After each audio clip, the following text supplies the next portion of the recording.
These are signs it's time for you to end your relationship. Coming from someone that broke up with their ex of 5 years. So I definitely ignored like a lot of the early signs just because I was too scared and not ready to do anything about it. But one of the signs looking back that I ignored, that was like the first thing, was that I wanted to spend way more time with my friends than I did with him. I think that one of the biggest signs of all is when you start like wishing that they would do something to give you a reason to break up with them or give you a reason to be the victim basically. And I know this sounds really bad and it's just the harsh truth because you know if you break up with them, like you are not going to be the victim really in this situation. Like you're going to be the one breaking their heart. Obviously it's going to hurt you just as much, maybe even more, but like you're the one that's going to have to do it. So another sign is that you start thinking maybe you aren't that compatible anymore.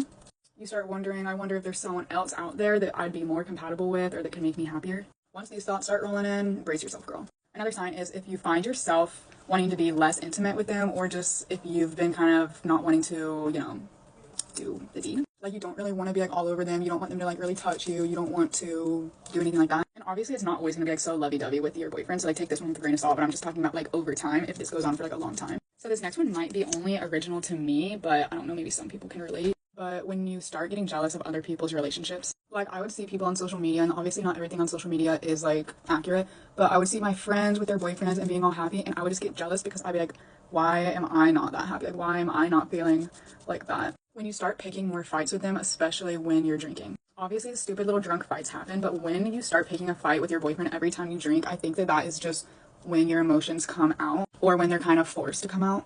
And this is the one that really got me. When you feel like you're staying at this point just out of guilt and just out of you fearing to end it. Or you're just staying because of the fear of the emotions and pain that will come along with breaking someone else's heart. Because that's what really got me. And again, these are all just signs that I noticed looking back on the time where I really should have left my relationship sooner than I did. But I know that I did the best that I could in my circumstances with what I knew. If you can relate to a few of these, then this is your sign, girl.